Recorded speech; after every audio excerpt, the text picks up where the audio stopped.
नमस्कार, मैं सुचित्रा आपका बहुत-बहुत स्वागत करती हूँ। आशा करती हूँ आप सब सुखी और स्वस्थ होंगे। आज मैं आपसे एक बहुत प्यारी स्टोरी शेयर करने वाली हूँ। इससे पहले मैं आपसे बताना चाहती हूँ कि अगर अभी तक आपने मेरे चैनल को सब्सक्राइब नहीं किया है तो वो प्लीज़ कर दीजिए ताकि आपको सारी वीडियोज़ की अपडेट्स मिलती रहें। तो चलिए स्टार्ट करते हैं।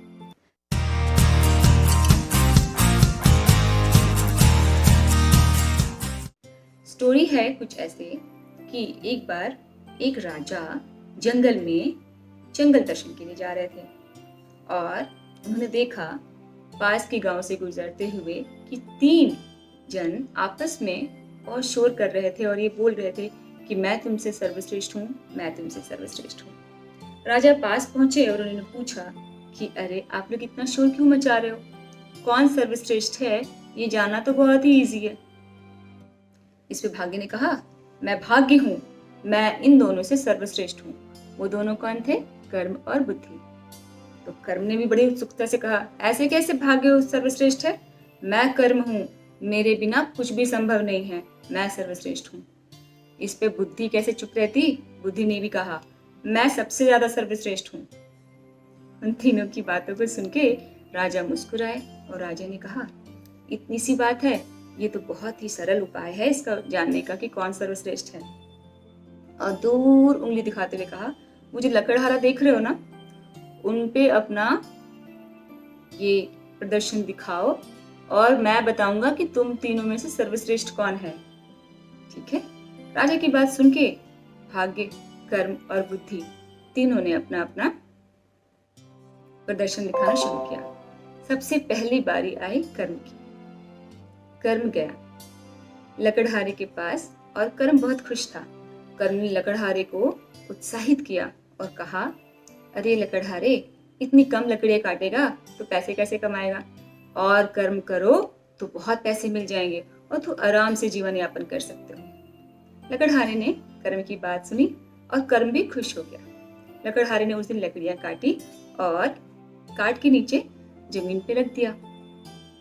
तभी वहां पे बहुत वर्षा आ गई और जितनी लकड़ियां काटी थी वो बाजार लेके जाके बेच नहीं पाया और लोगों को गांव से बुला बुला के बोला, अरे मैंने इतनी मेहनत से लकड़ियां काटी हैं, इसको अपने अपने घरों में ले जाओ, सुखा के बाद में जला लेना। और सबको मुफ्त में ही वो लकड़ियां, कटी हुई लकड़ियां दे के आ गया। कर्म निराश हो गया। अब बारी थी भाग्य की। भाग्य भी पहुंचा। भाग्य को देख के कहा, अरे कर्म, जब भाग्य साथ हो तो कर्म करने की जरूरत ही नहीं है। जब भाग्य साथ होता है तो कर्म करना ही क्यों है, भाग्य स्वयं लेके आएगा। इसी सोच के साथ लकड़हारे ने कर्म करना ही बंद कर दिया। क्यों? क्योंकि दोनों में क्या नहीं है? समानता नहीं है। वो भाग्य के भरोसे बैठ गया और उसने कर्म करना बिल्कुल छोड़ दिया। आलस्य के साथ जीवन बिताने लगा और जितने भी थोड़ी बहुत धन उसके पास बचे थे उसने उसको भी खर्च करके उसको खत्म कर दिया। भाग्य भी निराश होके बैठ गया। अब बुद्धि की बारी थी। बुद्धि अब गई वहां पे और उसने उस लकड़हारे को बोला, अरे क्यों भाग्य के भरोसे बैठे हो?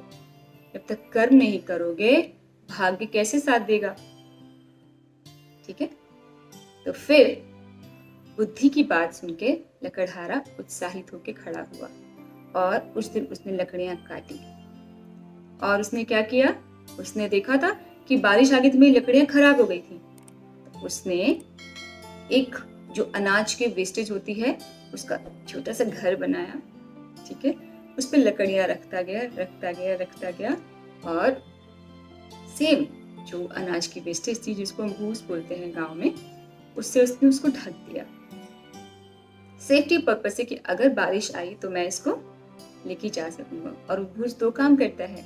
अगर आप उसको गांठ लगा के बांधना शुरू करोगे ना तो आप उसको बांध भी सकते हो। तो उसने अपनी बुद्धि का सदुपयोग किया और उस दिन उसने लकड़ियां काटी। काटने के बाद उसने लकड़ी का ही एक ट्रे बनाया या प्लेट कहिए और उस ट्रे में उसने वो सारी लकड़ियां रखी, उसको भूस से कवर किया और रस्सी से बांध के उसको लेके गया गांव के ऐसे बाजार में जहां पे वो लकड़ियां बेच सकता था। उस दिन उसको ढेर सारा धन मिला, क्योंकि लकड़ियां सुरक्षित थी, सूखी थी और प्रॉपर कटी हुई थी। लोगों ने खरीदा और उसको धन दिया। जब लकड़हारा वो धन लेके आ रहा था तो उसने बुद्धि को धन्यवाद कहा। बुद्धि को उसने कहा, मैं तो भाग्य के भरोसे कर्म तो कर रहा था, लेकिन भाग्य के भरोसे बैठने के बाद भी मुझे कुछ हासिल नहीं हुआ। ठीक है, अब बुद्धि बहुत खुश थी कि चलो ये अब मेरा काम सक्सेसफुली हो गया। उसको देख, बुद्धि की चतुराई को देख, राजा अगले दिन आए।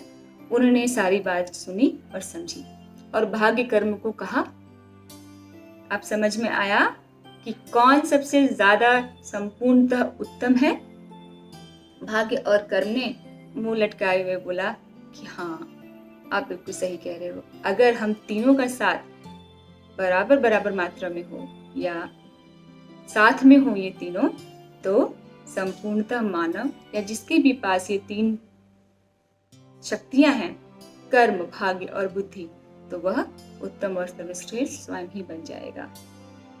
ठीक है, रास्ते में जब ये बात खत्म हो गई थी और सब कौन उत्तम है ये समझ में आ गया था, तीनों ही उत्तम हैं, तीनों ही एक दूसरे को संपूर्ण करने के लिए होते हैं, बुद्धि हो, भाग्य हो और कर्म हो। तो आप अगर कर्म करेंगे तो भाग्य को साथ रख सकते हैं, बुद्धि का सदुपयोग करेंगे तो उसे बनाए रख सकते हैं, उसे बैलेंस करके रख सकते हैं। ये इस कहानी का सार है। फिर क्या था, राजा जब जंगल छोड़ के बाहर आ रहे थे तो उन्होंने उस लकड़हारे को देखा, बारिश में भी लकड़ियां काट रहा था। तो राजा ने पूछा, अरे भाई लकड़हारे, क्यों बारिश में इतनी मेहनत कर रहे हो? जब कल सुबह हो जाएगी तब लकड़ियां काट लेना। तो लकड़हारे ने बोला, अभी लकड़ियां गीली हैं, बहुत आसानी से कट रही हैं, मैं भाग्य के भरोसे तो नहीं बैठ सकता ना, मैं कल और मेहनत करूंगा और 2 गुना काम करके मैं 2 गुना अर्न कर सकता हूँ। राजा ने ये बात सुनी लकड़हारे की और बहुत प्रसन्न हुए और राजा ने ये कहा कि आज ये सीख मेरे लिए भी है, भाग्य के भरोसे नहीं, बुद्धि के भरोसे कर्म और भाग्य को साथ में रखा जा सकता है। आशा करती हूँ ये स्टोरी आपको भी अच्छी लगी होगी। फिर मिलेंगे एक नई स्टोरी के साथ, तब तक अपना ख्याल रखिएगा। बहुत बहुत धन्यवाद।